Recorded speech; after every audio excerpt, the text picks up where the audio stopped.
Al único y sabio Dios sea la gloria y el poder por los siglos de los siglos. Este es su programa Mundo Cristiano, órgano oficial de la Iglesia de Dios de la Profecía, ubicada en la calle Espaillat, número 86 de esta ciudad de La Romana. Y como cada jueves, yo estoy con ustedes, yo soy el pastor Alvin Carrasco y hoy vamos a seguir hablando de lo que hemos estado hablando durante todo el mes de enero. La tercera persona de la Trinidad, el Espíritu Santo de Dios. Hoy el tema es muy interesante y de hecho es un tema que me pone un poquito nervioso, no por el manejo del tema, sino por la cantidad de preguntas que la gente se hace en relación a este tema. Vamos a hablar de la blasfemia contra el Espíritu Santo, lo que se conoce como el pecado imperdonable. Antes de entrar al tema, quiero recordarles que la Iglesia de Dios de la Profecía tiene sus servicios los domingos desde las 9 de la mañana con la escuela bíblica y luego a las 11 su servicio de acción de gracias. Los martes y jueves desde las 7 de la noche, los martes verdades bíblicas, los jueves servicio de alabanza y adoración y los sábados los jóvenes se reúnen a las 5:30 de la tarde para adorar al Señor al estilo juvenil. Así que ya lo saben, quiero agradecer a todos los hermanos que durante todo el periodo de la pandemia han estado guardando el distanciamiento con sus mascarillas, han estado cuidándose y sobre todo este brote de gripe que hay, también en la nueva cepa Omicron que también está afectando mucho a la gente. Le queremos pedir a las personas, cuídese, vacúnese, cuídese sobre todas las cosas, porque esto es importante también.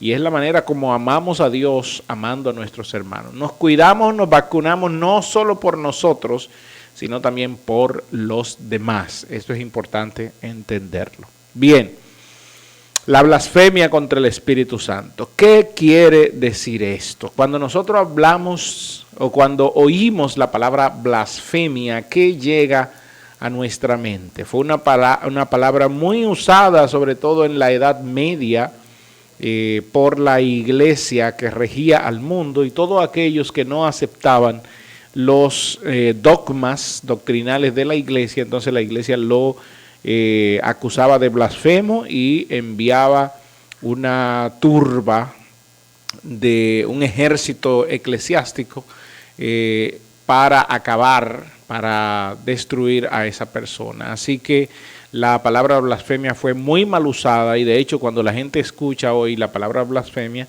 también tiene en su mente que es una palabra despreciable, que es una palabra mal hiriente y maldicha. ¿Ok? Pero vamos a tratar de, a la luz de la palabra de Dios, qué entendían los hebreos por blasfemia y luego qué entendían los griegos por blasfemia y a qué se refería esto de blasfemar contra el Espíritu Santo que Jesús habla en Mateo capítulo 12, desde el versículo 22 en adelante, que también lo refiere Marcos capítulo 3, el versículo 20 y Lucas el capítulo 11, el versículo 14. Pero vamos desde el principio. Para los hebreos, la palabra blasfemia tenía varios significados. Primer significado era desprecio. Cuando tú blasfemabas a alguien era porque tú despreciabas a alguien, porque no querías, tenías querías estar alejado de esta persona o de esta cosa que te causaba desprecio. También el significado de blasfemia en el hebreo, que era la palabra neatzá, significaba también abominación y también injuria. Y de hecho, en el Antiguo Testamento la palabra aparece alrededor de 5 o 6 veces.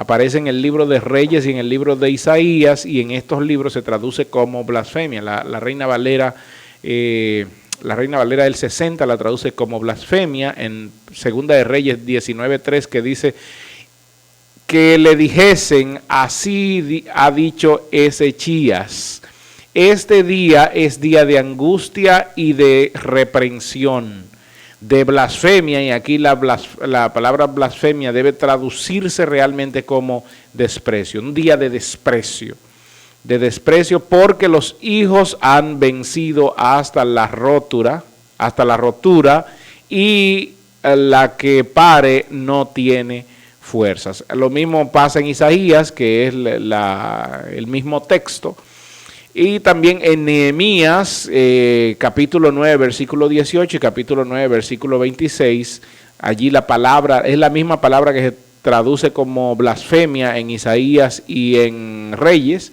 Sin embargo, aquí no se traduce como blasfemia, sino como desprecio. Nehemías 9:18 dice: además, cuando hicieron así el becerro de fundición y dijeron: este es Dios que te hizo subir de la tierra de Egipto, y dice ahí, y cometieron gran desprecio o gran abominación, que esa es la palabra que se traduce, abominación o desprecio. Y también se traduce abominación en Nehemías 9:26, cuando se dice que los hijos de Israel hicieron gran abominación al despreciar a Dios. Lo mismo pasa en Ezequiel, que también se traduce como injuria, la misma palabra, es la misma palabra, se traduce como injuria. Y sabrás que yo, Jehová, Ezequiel 35:12, he oído todas tus injurias, ahí está, que se puede decir todas tus abominaciones o todo tu desprecio hacia mí, o todo tu rechazo. Porque también los hebreos, la palabra blasfemia, que se traduce en el español o en el griego, era también la palabra rechazo. Y préstele atención a la palabra rechazo, porque los griegos también la usaban mucho para referirse a rechazar. Cuando yo rechazaba algo, era porque yo blasfemaba contra ese algo. Tiene que ver más con una actitud que con un dicho. Para los griegos era así. Bien. En el griego, esta palabra de blasfemar, a diferencia del hebreo, que tenía que ver más con un sentimiento, porque el desprecio, la injuria, la abominación es básicamente un desprecio, un rechazo, para los griegos tenía que ver más con una posición hablada. Así que cuando Jesús habla, ¿de qué está hablando? ¿De una forma de hablar o de una forma o de un comportamiento en sí? Mire, para los griegos la palabra blasfemia se podía traducir como calumnia, se podía traducir como detracción. Una detracción es hablar en contra de algo, pero también se podría traducir como un discurso injurioso y hablando en contra de otro. Y también se traducía como un rechazo a la majestad divina. Rechazo a la majestad divina. Ok. ¿Por qué toco esta parte primero de los griegos, cómo lo veían los griegos, que los griegos lo veían más como una forma de hablar que los hebreos, que lo veían más como un sentimiento? Para ellos la blasfemia era un sentimiento. ¿Cuándo blasfemaba el pueblo contra Dios? Bueno, cuando ellos básicamente rechazaron lo que Dios hizo para sacarlo de la tierra de Egipto, y aprobaron como si fueran otros dioses. Por ejemplo, para que lo veamos más claro, fue una blasfemia lo que ellos hicieron al rechazar lo que Dios hizo al sacarlo de Egipto y entonces a adorar un becerro de oro. Eso es una blasfemia. La blasfemia no se cuenta solo con hacer algo, sino con sentir algo. Y eso es la posición que tenía el pueblo hebreo. Mi sentimiento está hacia ese Dios y por eso yo les rindo adoración a ese Dios. Y Dios entonces, el Dios eterno, Jehová de los ejércitos, vio esto como una blasfemia de parte del pueblo. Y Moisés por eso se enoja cuando baja del monte y ve a este pueblo danzando sobre un Dios falso y rechazando la obra del Dios verdadero. Ahora, vámonos al Nuevo Testamento para entender. Porque cuando nosotros oímos hablar de la blasfemia contra el Espíritu Santo, automáticamente pensamos que es en forma de un relajo o en forma de decir contra el Espíritu Santo, pero entendamos lo que dice el texto. Yo quisiera que analicemos paso a paso Mateo capítulo 12, versículo 22 en adelante. Ok, dice así el verso 22. Entonces fue traído a él un endemoniado, ciego y mudo, y le sanó. Mire las condiciones de este hombre que les trajeron. Era ciego y mudo y endemoniado.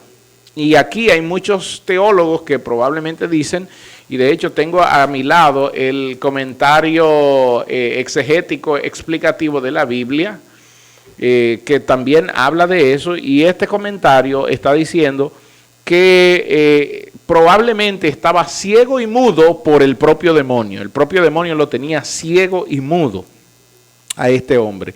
Lo trajeron a Jesús y Jesús, ¿qué hizo? Lo sanó. De tal manera que al echar fuera el demonio, entonces, ¿qué pasó con el ciego? Veía y el mudo hablaba.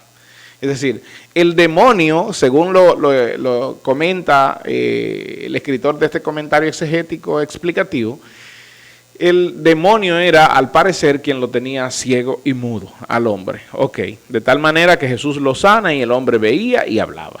Versículo 23. Y toda la gente estaba atónita y decía, ¿será este aquel hijo de David? Hablando de Jesús.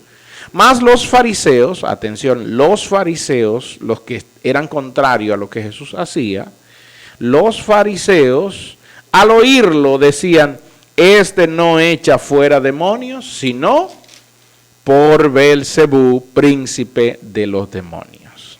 Ok, ahí está. Muchos al ver esto dicen, es que ahí es donde está la blasfemia. La blasfemia es atribuirle al Espíritu Santo cosas que no son del Espíritu Santo y no atribuirle al Espíritu Santo cosas que sí son del Espíritu Santo. Lo que pasa es que para entender esto, hermano, hay que ser espiritual. Si no somos espirituales, entonces todo el que no conoce a Dios blasfema contra el Espíritu Santo. Entonces, para esto debemos entender correctamente el texto. Lo primero que ellos están haciendo, escuchan que Jesús sana a un hombre que estaba endemoniado y que el demonio lo tenía sordo y ciego, y al oírlo y al oír que la gente estaba hablando maravillas del Hijo de David, entonces ellos por ira rechazan lo que Jesús está diciendo. Rechazar. Recuerde que para la terminología netzá hebreo, lo que significa básicamente es injuria o desprecio o rechazo. ¿Ok? Ellos empiezan a rechazar lo que Jesús está haciendo. No, ese no es hijo de David, eso que le está haciendo ni siquiera es por Dios, porque Dios no habita en él, Dios no mora en él. Por lo tanto, lo que ellos están haciendo primero es rechazar. Versículo 25. Sabiendo Jesús los pensamientos de ellos, dijo, todo reino dividido contra sí mismo es asolado, y toda ciudad o casa dividida contra sí misma no permanecerá. Y yo imagino que cuando Jesús dice esto, ellos se quedaron como boquiabiertos. ¿Qué será lo que habrá querido decir el Señor con esto? Y entonces Jesús le explica, verso 26, y si Satanás echa fuera a Satanás, contra sí mismo está dividido. ¿Cómo pues permanecerá su reino? Si el reino de las tinieblas está peleando entre ellos solo, ¿cómo permanecerán? Si el reino de las tinieblas, en vez de unirse a pelear contra la luz, contra la justicia, si ellos se matan entre ellos solo, entonces, ¿cómo permanecerá? Es lo que Jesús le explica. Si yo, versículo 27, si yo echo fuera a los demonios por Beelzebú, ¿por quién los hijos de ustedes lo echan? Por tanto, ellos serán vuestros jefes. Es decir, si yo echo el demonio fuera en nombre de Beelzebú, pregunta, ¿y sus hijos en nombre de quién los echan? Si ustedes dicen que es en nombre de Dios, entonces van a ser juzgados por ello. Pero si ustedes dicen que es en nombre de Satanás, también serán juzgados por ello, es lo que dice Jesús. Así que sus palabras los juzgan a ustedes mismos. Sigue diciendo, versículo 29. Porque ¿cómo puede alguno entrar en la casa de un hombre fuerte y sacar sus bienes si primero no le ata? Y entonces podrá saquear su casa. No me voy a detener en este verso porque de este verso también se ha hecho una teología totalmente errónea, contraria a lo que la palabra de Dios enseña. Verso 30. El que no es conmigo es contra mí, y el que conmigo no recoge, entonces desparrama. Por lo tanto os digo, todo pecado, y aquí entra, todo pecado, y aquí entra la pregunta, ¿la blasfemia es un pecado? Sí. ¿Pero es perdonado? Sí. Jesús está diciendo aquí todo pecado y dice enfáticamente, todo pecado, cualquier pecado, yo soy asesino, yo soy violador, yo soy mentiroso, yo soy adúltero, yo soy fornicario, ¿se perdona eso? Sí, todo pecado. Pero yo he matado 50 personas, todo pecado puede ser perdonado, es lo que dice Jesús. Pero yo he hablado mal contra Dios, se puede perdonar. Yo he hablado mal contra Jesús, se puede perdonar. Pregunta, ¿y si has blasfemado contra el Espíritu Santo, se puede perdonar? ¿Blasfemaste contra el Espíritu Santo, se puede perdonar? La respuesta es sí. Bueno, pastor, necesito que eso lo aclare. Probablemente hay alguien que dirá. Jesús dice enfáticamente, todo pecado y blasfemia le es perdonado a los hombres. Todo pecado. Es decir, y aquí blasfemia se refiere a todo desprecio hacia Dios, todo rechazo hacia Dios, todo rechazo hacia Cristo, todo rechazo a la obra del Espíritu Santo incluso. Ahora bien, como Dios es un Dios de propósito y el objetivo de Dios no quiere que ninguno perezca, sino que todos procedan al arrepentimiento, aunque el hombre en su primer intento rechace la obra del Espíritu Santo, llevándole a él a convencimiento de pecado, y lo rechace la segunda vez, llevando a él convencimiento de pecado, lo que aquí el texto está señalando es que si el hombre persiste en seguir rechazando la obra del Espíritu Santo, la pregunta es, ¿cuándo será perdonado? Esa es la pregunta. Iba a empezar por la respuesta. Si el hombre rechaza la obra del Espíritu Santo, que es convencerlo de pecado, la rechaza 1, 2, 3, 4, 5, 1000, 2000, 5000, 1.000.000 de veces, pero va a morir y en el último minuto de su vida el Espíritu Santo vuelve para mostrarle que es pecador para su arrepentimiento, y él pasó toda su vida rechazando la obra del Espíritu Santo, o mejor dicho, blasfemando contra el Espíritu Santo, pero un minuto antes de su muerte el Espíritu Santo viene a su vida y lo convence de pecado, y él acepta que es pecador y pide al Señor que entre en su vida. La pregunta, ¿podría ser salvo ese hombre? La respuesta, sí. Entonces, pastor, ¿a qué se refiere con la blasfemia contra el Espíritu Santo? Blasfemia contra el Espíritu Santo aquí es el constante rechazo de la obra del Espíritu Santo en la vida del hombre.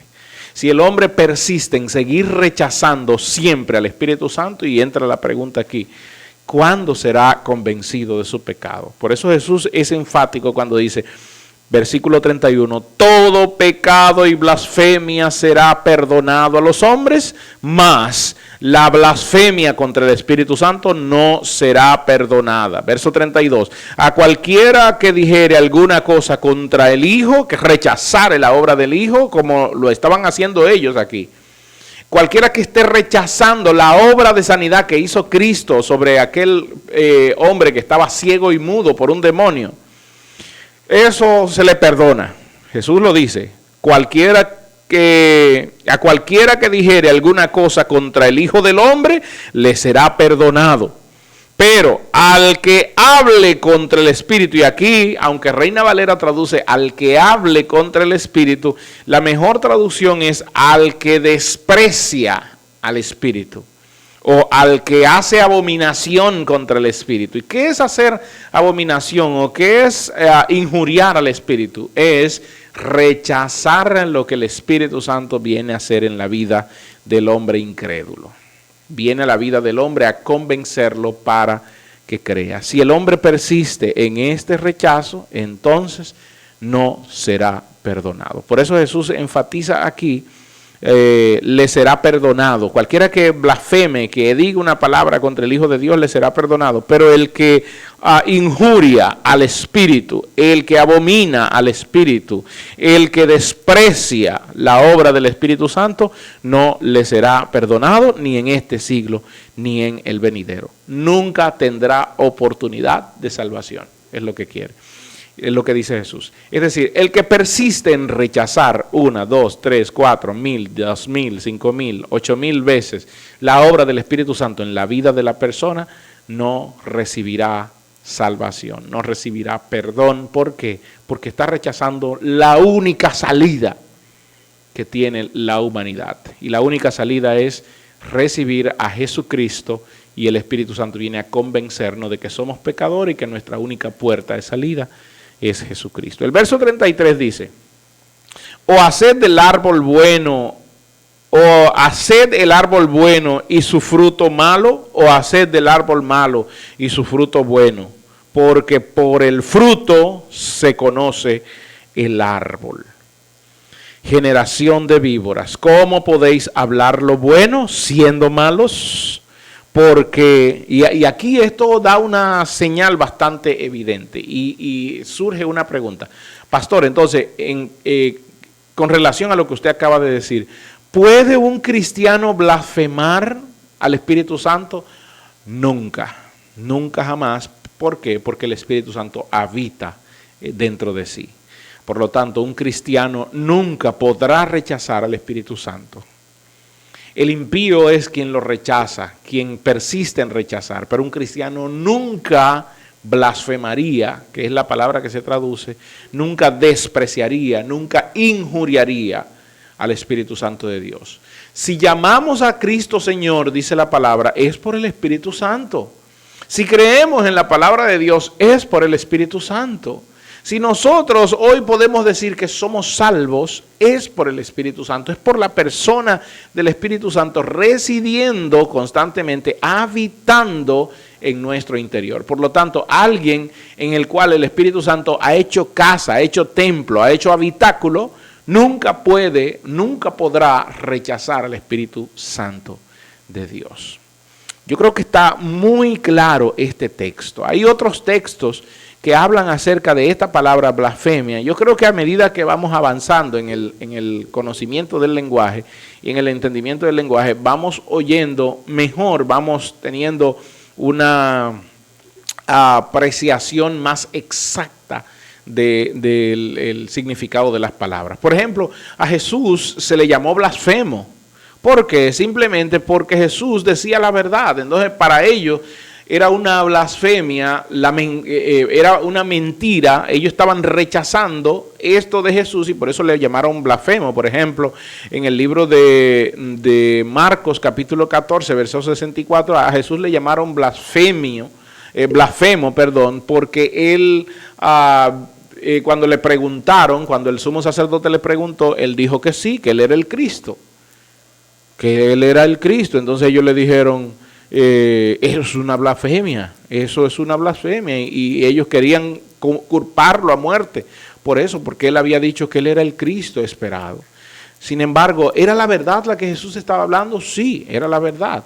Pero ¿qué otra palabra yo podría utilizar ahí? Bueno, el desprecio, por eso despreciaron a Cristo porque dijo la verdad, por eso lo injuriaron porque dijo la verdad. Entonces, cuando hablamos de la palabra blasfemia, cuando vemos la palabra blasfemia, sobre todo en la traducción Reina Valera 60, no debemos crear esa imagen negativa, sino entender el contexto y la situación.